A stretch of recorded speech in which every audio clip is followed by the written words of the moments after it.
Człowiek na torze, którego realizację rozpoczęto w roku 1950, pod koniec 1955 roku, a który wszedł na ekrany w styczniu 1957.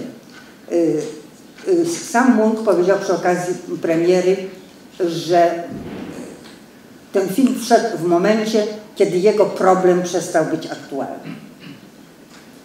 Ponieważ to, o czym ten film mówi, opowiada, ten konflikt, ten dramat, był głęboko zanurzony w realia okresu stalinowskiego.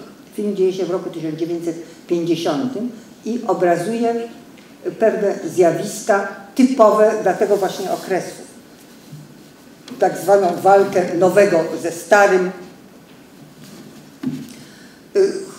stosunek do człowieka, stosunek do jego pracy i realnych możliwości, wszechogarniającą atmosferę podejrzliwości, nieufności wobec kogoś, kto wydaje się nie akceptować w pełni tego nowego porządku, jaki został, prawda, siłą narzucony. Problem, który, jak mówię, ukazał Munch w swoim filmie, już w roku 1957 po przełomie nie był czymś, co mogło w szczególny sposób rozpalać wyobraźnię. Proszę Państwa, Munch-Wajda. Jest to też pewien rodzaj dwóch skrzydeł szkoły polskiej. Dwóch biegunowo różnych poetyk i w piśmiennictwie tego okresu, które towarzyszyło latom 50. i początkowi lat 60. było to najczęściej pojawiające się przeciwstawienie. Munch z jednej strony barykady, Wajda z drugiej strony barykady. Munch reprezentował nurt realistyczny, ponieważ Munch był z temperamentu, usposobienia i upodobań dokumentalistą. A w momencie, kiedy zaczął realizować filmy fabularne, jakby nie zrezygnował z tych doświadczeń, które wyniósł z dokumentu i w całej pełni stawiał na realistyczną poetykę filmu. Kiedy realizował Człowieka na torze, miał już za sobą kilka filmów dokumentalnych, między innymi film zrealizowany w 1953 roku, fabularyzowany nieco dokument, zatytułowany Kolejarskie słowo. Więc jak gdyby Człowiek na torze był pewną kontynuacją jego doświadczeń z kina dokumentalnego. Późniejsze Gwiazdy muszą płonąć także były fabularyzowanym dokumentem, a fabularny Błękitny krzyż w dużej mierze wykorzystywał doświadczenia raczej kina dokumentalnego niż fabularnego. To też Człowiek na torze i konsekwentnie dalsze filmy były utrzymane w poetyce, którą nie można nazwać dokumentalną, ale z całą pewnością można nazwać realistyczną. Natomiast Wajda lokalizował się po przeciwnej stronie. W tym nurcie, który moglibyśmy nazwać ekspresjonistycznym, tu byśmy się zgodzili na ten termin, ale w każdym razie w nurcie kina o charakterze symbolicznym, sięgającym po rozwiązania rodem z kina poetyckiego, filmem wykorzystującym nawet tam, gdzie sięgał do współczesnej prozy, którą czytał jak gdyby poprzez romantyczną tradycję, czy poprzez prozę Konrada. Był więc twórcą zorientowanym, jeśli chodzi o sposób wypowiedzi, zupełnie inaczej niż Munch. Z naszej dzisiejszej perspektywy, kiedy oglądamy te filmy, ta opozycja nie rysuje się tak ostro, jak rysowała się wtedy, gdzie wydawało się, że to są twórcy, jak właśnie mówię, mocno sobie przeciwstawiani i diametralnie inni. Co ciekawe, proszę Państwa, faworytem krytyki nie był Wajda, ale Munch. Nagrody krytyki za rok 57-58 zgarnął Munch, a nie Wajda. Znaczy zarówno za Człowieka na torze, jak potem za Eroikę. I ówczesna krytyka, tak jak dzisiejsza, powiedzmy, pokochała Wajdę, do pewnego momentu, tak Wajda był przez krytykę tępiony. A w każdym razie nie cieszył się szczególnymi względami, tak to nazwijmy. Może dlatego właśnie, że kanał w pewnym sensie zawiódł oczekiwania tych wszystkich, którzy spodziewali się zupełnie innego filmu o powstaniu. Filmu, który byłby hołdem dla bohaterstwa, a nie pokazywał tragicznej, niepotrzebnej śmierci w kanale i daremności ofiary i bezcelowości powstania. To właśnie Wajdzie bardzo silnie zarzucano i być może to właśnie zaważyło na takim, a nie innym stosunku do niego. Ale nie tylko to. Przywódcą opinii był wówczas, jeśli chodzi o środowisko krytyków, Bolesław Michałek, bardzo wybitny krytyk, który był zwolennikiem opcji realistycznej i który bardzo silnie lansował ten nurt i jak gdyby popierał to wszystko, co mieściło się pod auspicjami kina realistycznego. Czyli i krytyka była zorientowana przede wszystkim właśnie na dowartościowywanie, docenianie tych filmów, które kontynuowały poetykę i rozwijały poetykę realistycznego kina. A Munch czynił to, powiedziałbym, w całej okazałości. Skąd to przywiązanie do, prawda, tematu kolejowego czy kolejarskiego, tak to nazwijmy? Otóż, proszę Państwa, kolejarz przed wojną i w okresie tuż powojennym to nie był zawód taki jak każdy inny. Był to zawód o bardzo szczególnym etosie. Byli to ludzie ogromnie przywiązani do swego zawodu i też przykładający wielką wagę do jego jak gdyby idealnej realizacji. Może słyszeliście Państwo od swoich dziadków, że według pociągów kolei warszawsko-wiedeńskiej można było regulować zegarek. O czym dzisiaj się nie da powiedzieć nawet o międzynarodowych ekspresach, bo byśmy fatalnie na tym wyszli, byśmy próbowali według, prawda, regulować nasze zegarki, czy w ogóle kierować się. Przyjeżdżając i umawiając się gdziekolwiek, zawsze zakładam spóźnienie pociągu. Jest to immanentnie wpisane w poetykę funkcjonowania dzisiejszej kolei. Otóż kiedyś tak nie było. Ambicją każdego kolejarza było to, że pociąg musi dotrzeć do celu. On musi spełnić swoje zadanie, nawet jeśli wymaga to jakiegoś niezwykłego wysiłku, czy wręcz poświęcenia. Jeśli prześledzimy pewne opowiadania, no dzisiaj pewnie nikt ich nie czyta, które powstawały w okresie międzywojennym, no to między innymi sławiły one takie właśnie wyczyny kolejarzy, którzy w obliczu jakiejś katastrofy, jakiegoś nieszczęścia jednak potrafili zrobić wszystko, żeby pociąg przybył o czasie. Otóż ten wątek kolejarski, ten wątek etosu kolejarza jest już obecny w tym filmie dokumentalnym Kolejarskie słowo, no, sam tytuł już mówi o co tutaj chodzi. Jest to historia tak zwanego pociągu gwarancyjnego, który wiezie węgiel ze Śląska do huty w Szczecinie. Oto oczywiście sam pomysł, że huta, kopalnię mamy na Śląsku, a huty, prawda, nad morzem, wydaje się już mocno aberracyjny. No ale cóż, tak to było i właśnie ten pociąg miał na czas dostarczyć węgiel do huty.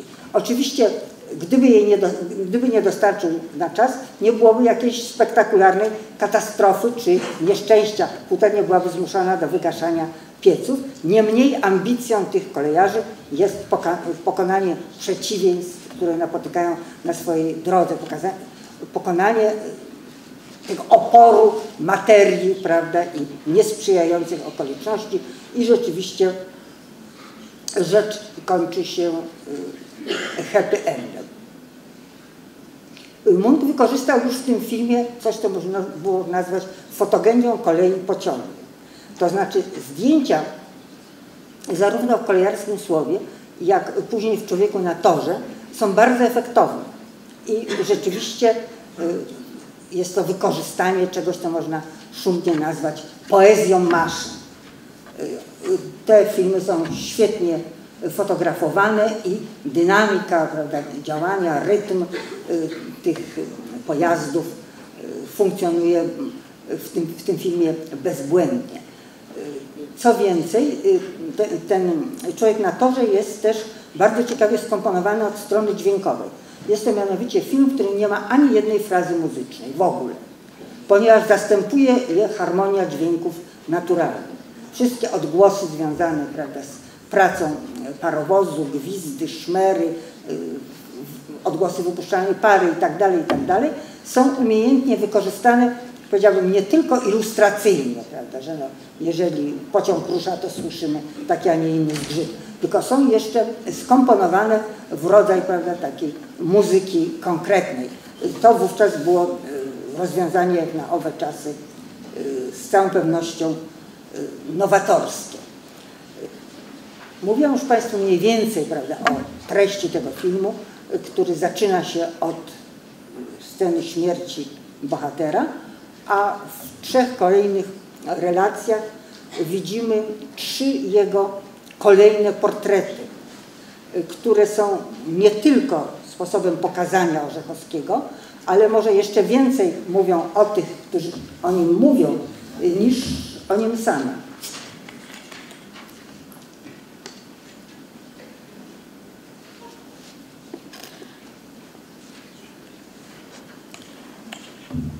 Maszynista Orzechowski, którego tutaj nazywają mechanikiem, jest starym człowiekiem, można powiedzieć, jest bardzo starym człowiekiem. Pracował jeszcze na kolei właśnie warszawsko-wiedeńskiej, którą wspomina jako okres kolejarskiego raju, a teraz też dba o swój parowóz, dba o punktualność przejazdów, dba o to, o punktualne wykonywanie wszystkich remontów i surowo traktuje swoich pomocników, którzy pracują razem z nim. Po prostu jest niesłychanie wymagającym zwierzchnikiem. Natomiast jest solą w oku całego nowego personelu, a głównie zawiadowcy, który tym wszystkim zarządza, ponieważ w tej chwili chodzi o co innego. Chodzi o to, żeby remontów było jak najmniej i żeby nie jechać do zajezdni z byle, prawda, drobiazgiem, żeby używać gorszych gatunków węgla i wykonywać, prawda, plan oszczędnościowy, co oczywiście pociąga za sobą protesty i oburzenie ze strony Orzechowskiego, który po prostu nie rozumie podobnych nonsensownych i aberracyjnych poczynań. Jest więc od początku źle widziany. I ta pierwsza relacja pokazuje go właśnie jakiego takiego człowieka starej daty, który nie rozumie nowych czasów, nie rozumie tego, czego się od niego oczekuje, źle traktuje swoich młodych pomocników i który w wyniku niepodjęcia zobowiązania, że będzie się posługiwał gorszym węglem i nie oddawał, prawda, parowozu do remontu, zostaje wysłany na emeryturę. I przeświadczenie, prawda, tego człowieka, jego zwierzchnika o nazwisku Tuszka, że Orzechowski czuł się niedoceniony, pokrzywdzony faktem wysłania na emeryturę, bo był do swojej pracy bardzo przywiązany, mści się w ten sposób, że chce wykoleić pociąg, który w dodatku prowadzi młody zetempowiec, który go zastąpił na tym stanowisku, prawda, i prowadzi teraz parowóz. Więc przeświadczenie, że chciał się zemścić na tym młodym człowieku i wykoleić pociąg.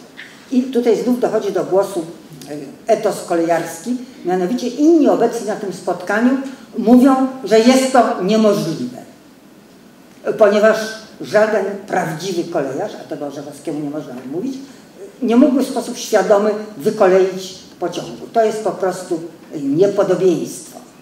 I kolejna relacja, to jest relacja tego młodego zatępowca Zapory, który został przydzielony Orzechowskiemu jako pomocnik, który w przyszłości możliwie nieodległej ma zająć jego miejsce, bo usiłuje się czym prędzej zastąpić stare kadry nowymi, przedstawia już Orzechowskiego w nieco innym świetle. Mimo że został tam przez swoich zwierzchników właściwie wysłany jako szpieg, żeby zobaczyć, czy przypadkiem, prawda, Orzechowski nie zachowuje się jak sabotażysta, bowiem posądzanie o sabotaż i przypisywanie wszystkich katastrof, które mogły się po drodze jakiejkolwiek natury przydarzyć sabotażowi, było no, powszechne w owych czasach. Ta atmosfera nieufności, podejrzliwości, szukania wszędzie sabotażystów, szpiegów, piątej kolumny i tak dalej, była obsesją ówczesnej władzy i nawet tych najdrobniejszych jej ogniw znajdujących się na samym dole. Ale właśnie już ten Zapora pokazuje też ludzkie oblicze Orzechowskiego, że był on wymagający, surowy, bezwzględny, ale równocześnie potrafił wiele nauczyć i był niewątpliwie przywiązany do swojego zawodu. Trzecia relacja dróżnika, który właśnie miał zapalać owe latarnie, już nic nowego do sprawy nie wnosi.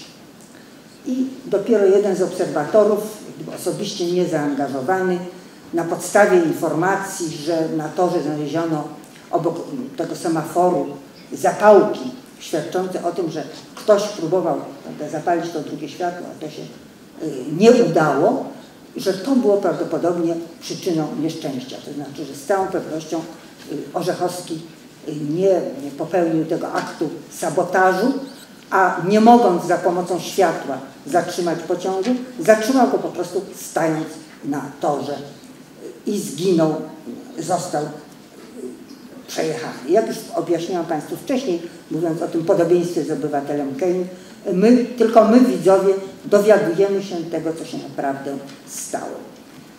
Proszę Państwa, dla widzów, którzy oglądali ten film w 1957 roku, choć jak mówił Munk, prawda, że już nie ma takich stosunków międzyludzkich, już wszystko się zmieniło, ten film był ogromnie interesujący. Czy pozostał taki dla dzisiejszych widzów? Trudno jest na to pytanie odpowiedzieć. Jest niewątpliwie bezbłędnie zrobiony, ze świetnym wyczuciem dramaturgii, ze znakomitymi efektami operatorskimi, znakomicie zagrany, zwłaszcza przez Opalińskiego, Kazimierza Opalińskiego w roli, prawda, maszynisty Orzechowskiego. Ale no, jest to klasyczna opowieść bez romansu, a takimi publiczność filmowa ewidentnie nie przepada. Ale jak mówię, ten film zwyciężył w konkurencji z Kanałem.